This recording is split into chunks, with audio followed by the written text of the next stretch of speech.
What's going on, everybody? My name is Jason. I work at All Out Bikes in Four Oaks, North Carolina. And I told y'all that the bike industry was in trouble, and we have further proof that it is in trouble. Just the other day, we got this in the mail. Public auction. Trailmate Tricycles Company closing.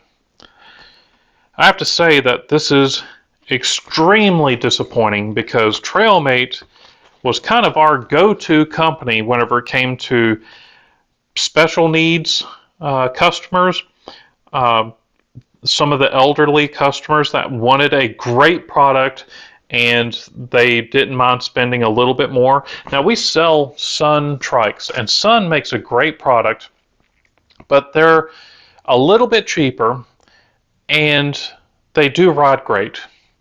Plus, also, they're real easy to get because their distributor is just about 35 to 45 minutes away from here. So I could just drive up there and grab the product, and I could have it here the same day if necessary.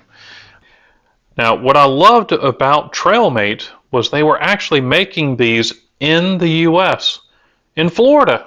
Okay, they were making these in Florida. They actually say that in one spot that they've been in business since 1977. And then another one, they're saying that they were making DeSoto's, started making DeSoto trikes in 1963. So I don't know if they bought the company or what, but either way, they've been in business for a long time. It's so disappointing to lose Trailmate because they're one of the few American-made companies. They were one of the few American-made companies that were still in business here. Now, I'm talking about in the bike industry. I know there's a lot of things that are made in USA, but there's not very many bikes made in the USA. A lot of bike companies end up getting their bikes from Asia or some other places, and they put their name on them. They might design them, they might choose colors and everything, but they still don't actually make it themselves. They have quite a bit of stock that's needing to be sold. They've got $4.4 million worth of vendor parts to be sold piecemeal. They've got the heavy hauler, the DeSoto Classic hauler. They've got the Joyrider. Oh, the Joyrider was one of my favorites. That was a great little trike. DeSoto Classic. It's a classic. The Meteor and the Fun Cycle. 14 different models, different colors. I mean, they made some great product, and unfortunately, they were not able to survive this downturn. Now, I want to read to you from their website. Give me just a second here.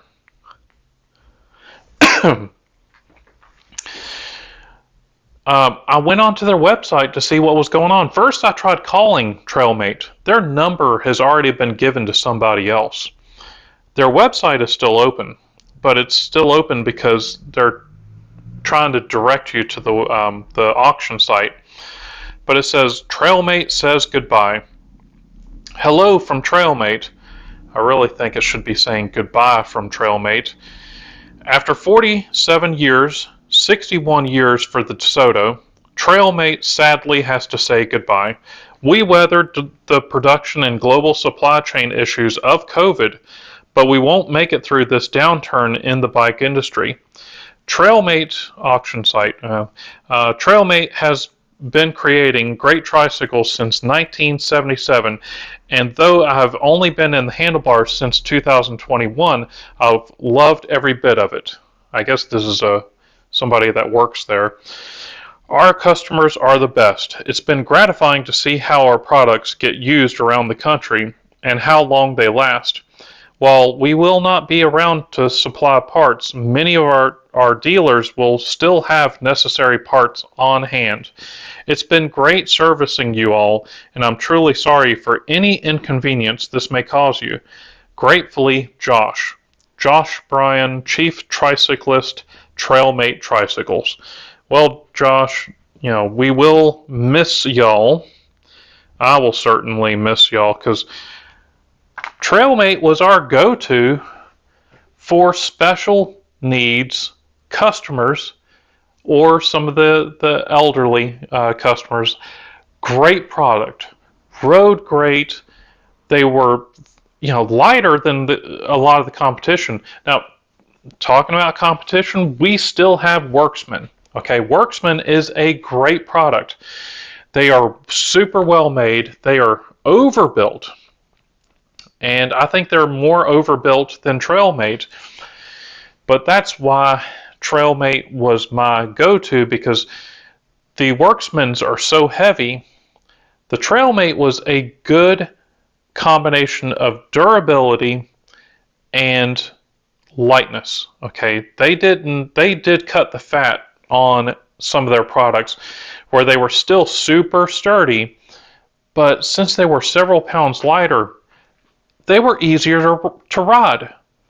That's why I'm going to be so upset that TrailMate is leaving, because now I'm going to be going to Worksman, which is an excellent product, but in my mind I'm going to be still thinking about how well those TrailMates rode. The bike industry, there's more. I mean, I'm really worried because Trek is in trouble. Okay, Trek is downsizing. Now, I think Trek still has quite a bit of money in the bank, as it were. So I don't think we're going to be, losing Trek. I think Trek they've made some great decisions on their part. They've been buying up a lot of bike shops, opening up bike shops. So they do seem to be kind of diversifying a little bit in the bike industry, if you want to call that diversifying. Giant, one of the world's largest bicycle manufacturer. Okay, Giant's in trouble. Okay, Giant has a lot of bikes that are in warehouses, just like Trek, and they're having to pay for those warehouses, and they're needing to get rid of things. Speaking of getting rid of things, oh my gosh, Diamondback, they were doing 50% off on a lot of their bikes. Of course, a lot of those bikes are gone. That 50% off, they were selling stuff cheaper than what my cost was. I really missed out on that deal. I wish I could have ordered a lot of those Diamondbacks that were on sale, but I missed out on that because that video a couple of weeks ago, I was talking about, those deals, but I missed out. Other companies, they were doing a buy one, get one free. I missed out on that. By the time, since we're a small dealer, our actual reps, they actually call around and they inform the bike shops of, like the deals that they've got. So they just ended up calling the bigger shops.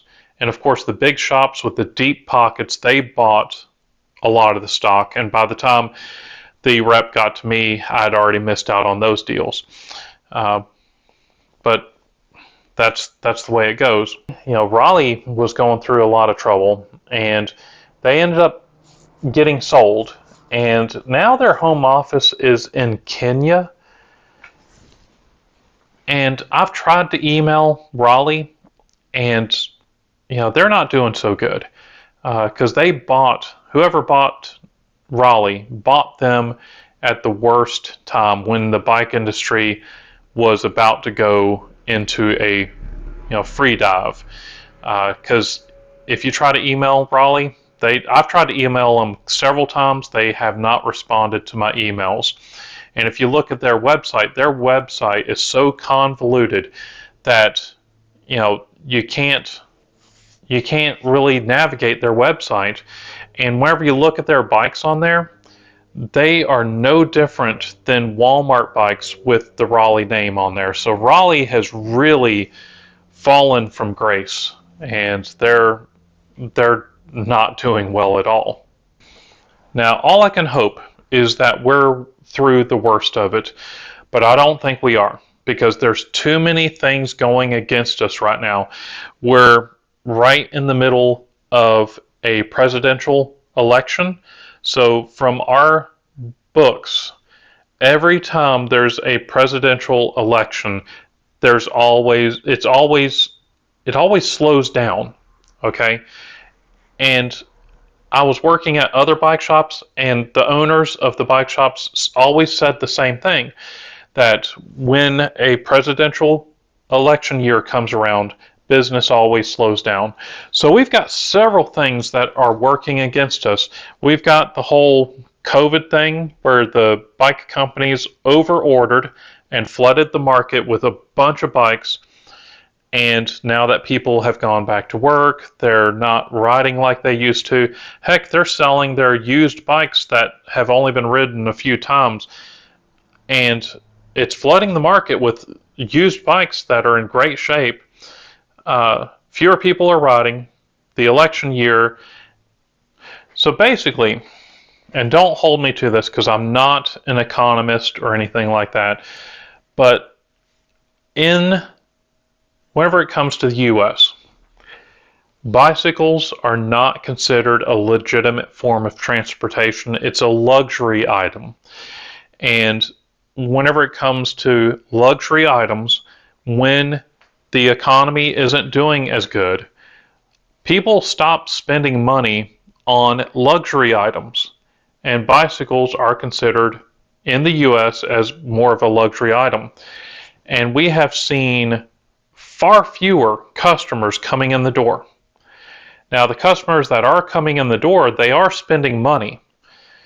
But the numbers of people coming through the door is so much less. There are days that we're working here where we'll only have 2 or 3 customers come in the door. That's crazy. I have not seen that since whenever we first opened up. When we first opened up, whenever nobody knew that we were here, we had days where we'd have just like 1 or 2, 3 people come in.